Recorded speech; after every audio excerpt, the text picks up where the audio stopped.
हिंदवाड़ा में राजवार water supply scheme 17 crore रुपया इस वाटर सप्लाई स्कीम को फंक्शनल बनाने में लग गया। जानकारी के मुताबिक जिस दिन जम्मू कश्मीर पीपल्स कॉन्फ्रेंस के चेयरमैन और एमएलए सज्जाद गनी लोन इस वाटर सप्लाई स्कीम का रिबन काटने के लिए जाने वाले थे, यानी तमाम लोगों को बता दिया गया था कि भाई पानी आ गया है। लोग बड़े खुश थे, लोगों ने स्वागत भी किया इसका। अब जिस दिन इस वाटर सप्लाई स्कीम का रिबन कटना है, इनॉग्रेशन होना है और लोगों के घरों में पानी आना है, उसी दिन अचानक पाइप से पानी गायब। अब पाइप से पानी गायब हो गया तो परेशानी हो गई। सज्जाद गनी लोन ने फौरन जानकारी जुटाई कि आखिरकार ये हुआ क्या। रात को वाटर सप्लाई स्कीम तैयार हो गई, इसकी जानकारी मुझे मिल गई थी। बता दिया गया था कि वाटर सप्लाई स्कीम में पानी आ चुका है। सुबह रिबन काटना था और लोगों के घरों में पानी आना था। आखिरकार ये रातों रात हुआ क्या। सूत्र ये बताते हैं कि पीएचई विभाग के कुछ कर्मचारी, उनको न जाने किसने ये रातों रात कहा कि फौरन जाइए और इस वाटर सप्लाई स्कीम को दोबारा से चेक कीजिए। अब ये दोबारा से चेक करने गए। जानकारी के मुताबिक जब वो चेक करने गए तो न जाने कैसे वाटर सप्लाई स्कीम की पाइपें उनसे कट गई, और जब कटी तो इसका मतलब वाटर सप्लाई स्कीम जो है वो बंद हो गई फौरन। अब जो जानकार है वो ये बताते हैं कि इसके पीछे बड़ी जबरदस्त राजनीति है। वो कहते हैं क्योंकि चुनी हुई सरकार के पास ताकतें बड़ी कम हैं और कम ताकतें होने के चलते अब चूंकि ताकतें उनके पास वाटर सप्लाई स्कीम बहाल करने की, लोगों को पानी देने की, बिजली देने की, सड़क ठीक करने की, यही वाली ताकतें रह गई हैं।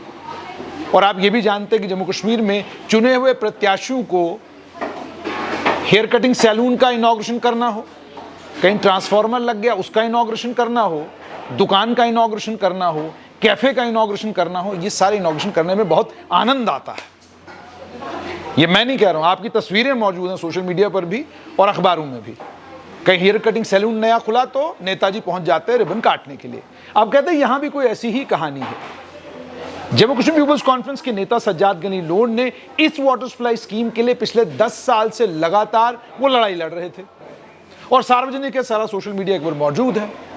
17 करोड़ रुपए की लागत से वाटर सप्लाई स्कीम जब बनी तो कहते हैं कि एक और बड़े ताकतवर नेता को यह बात अच्छी नहीं लगी कि भाई चुनी हुई सरकार हमारी है, मंत्री हमारा है और मैं भी बड़ी पावरफुल पोजीशन पे बैठा हूं, तो भाई रिबन कटे तो मेरा नाम ना आए, ऐसा कैसे होगा।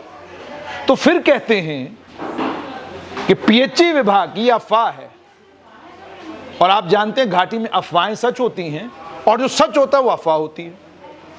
तो कहते हैं कि अफवाह ये है, ये जो नेताजी हैं, जो नेताजी बोर्ड लेकर अक्सर दाएं बाएं कहीं न कहीं नजर आते हैं, इन नेताजी के कहने पर पीएचई के कुछ कर्मचारियों ने पाइपलाइन को काट दिया, इस बात को सुनिश्चित करने के लिए कि पाइपलाइन को तब ठीक किया जाएगा जब इन नेताजी को भी इनॉग्रेशन के वक्त में बुलाया जाएगा। जनता इसको ध्यान से सुनिएगा, यानी जो नेता 17 करोड़ की लागत से बनी हुई वाटर सप्लाई स्कीम को लेकर केवल इसलिए नाराज हुआ और उसके कहने पर उस वाटर सप्लाई स्कीम का पानी केवल इसलिए काट दिया गया क्योंकि नेताजी को आमंत्रण नहीं था रिबन काटने के लिए। सोचिए अगर इन नेताजी के पास आईएएस बाबू, आईपीएस बाबू, थानेदार, पुलिस वाले इनके मातहत हो गए तो क्या हाल होता जम्मू कश्मीर का। इन एमएलए साहब का क्या हाल होता, सज्जाद गनी लोन का क्या हाल होता अगर इनके पास पुलिस होती। जिनके ऊपर आरोप लग रहा है, अफवाहें हैं, उनके ऊपर आरोप लग रहा है कि इन्होंने कटवाई और केवल इसलिए कटवाई कि भाई अगर इन्होंने इनॉग्रेशन किया, क्रेडिट सारा इनको जाएगा तो राजनीतिक नुकसान तो मुझे होगा।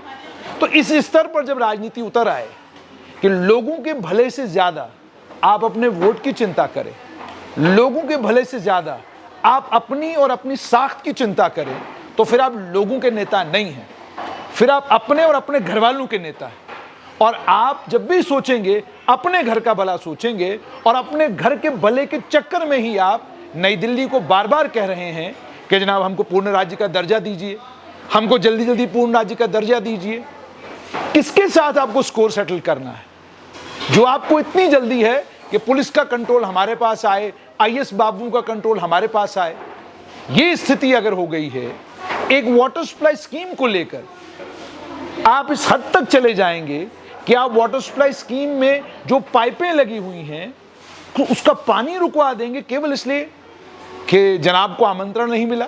भाई 10 साल से, और उसके बाद सबसे बड़ी बात ये, क्या एमएलए का ये अधिकार नहीं है? बड़े अफसोस की बात है। घाटी में इस स्तर की राजनीति पहले भी सुना, इस स्तर की राजनीति वहां पर हुई है, सुना है। वहां पर राजनीतिक प्रतिद्वंदियों के साथ क्या कुछ होता था वो इतिहास का हिस्सा है, मैं उसमें जाना नहीं चाहूंगा। लेकिन यह बड़ा दुखद है कि जम्मू कश्मीर पीपुल्स कॉन्फ्रेंस के चेयरमैन सज्जाद गनी लोन को धमकी देनी पड़ रही है कि मैं एफआईआर दर्ज करवाऊंगा। हालांकि इस मामले में पुलिस को खुद एफआईआर दर्ज करना चाहिए था। जब पटाखे फटने के चक्कर में एफआईआर दर्ज हो सकती है, भाई किसी ने शादी में पटाखे फोड़ दिए, आपने 2 एफआईआर दर्ज की, यहां इतनी बड़ी आबादी की वाटर सप्लाई स्कीम को काट दिया गया, तो एफआईआर दर्ज करने के लिए आप शिकायत का इंतजार कर रहे हैं? भाई ये तो चोरी है, ये तो डकैती है। क्या पता कोई पाइपें उठा के ले गया होगा, क्या पता किसी ने पाइपें उठा ली होंगी, क्या पता कहीं कोई और छेड़छाड़ हुई होगी। क्या ये उपद्रवी नहीं हो सकते जिन्होंने ऐसा किया है? और जिनके इशारे पर यह हुआ है वो कितना खतरनाक आदमी है? वो भी तो खतरनाक आदमी है। यानी जिस शख्स ने यह कहा या जिसके कहने पर यह हुआ, वो इतनी बड़ी आबादी को पानी से महरूम रखना चाहता है। इससे बड़ी गंभीर बात और क्या हो सकती है?